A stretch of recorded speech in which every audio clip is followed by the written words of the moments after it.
হাসপাতালে রোগীদের যে আনা হয়েছে মরদেহ তাদের সম্পর্কে বিস্তারিত জানাবেন আমাদের। ধন্যবাদ। ঢাকা মেডিকেলের আমি এই মুহূর্তে রয়েছি ঠিক ইমার্জেন্সির সামনে। এই ইমার্জেন্সির যে মর্গ রয়েছে সেখানে 7টি মরদেহ রয়েছে এবং বাকি মরদেহগুলোকে মূল যে মর্গ রয়েছে সেখানে নেওয়া হয়েছে। এবং ইমার্জেন্সিতে এখন সার্বিক পরিস্থিতি যদি বলি, স্বজনদের আহাজারিতে একদম বাতাস ভারী হয়ে উঠেছে। এবং শনাক্তের বিষয়টি আমরা যেমনটি জেনেছি, যদিও প্রশাসনিকভাবে তেমন কিছু জানানো হয়নি।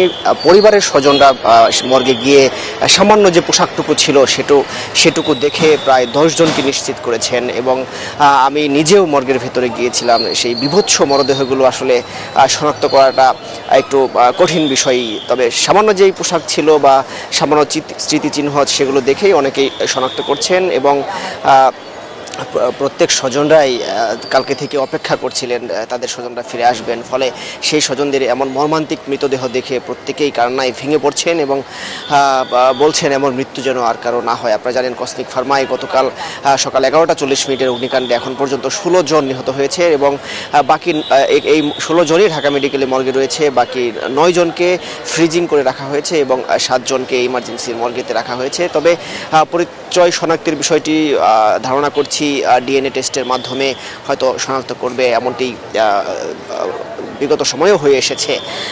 সব মিলিয়ে আহতরা বার্ন ইনস্টিটিউটে ভর্তি রয়েছেন এবং কিছুক্ষণ পর প্রশাসনের পক্ষ থেকে কথা বলবেন, তখন হয়তো ধারণা করা যাবে ঠিক কতজনের পরিচয় শনাক্ত করা হয়েছে। এই ছিল আমার কাছে সর্বশেষ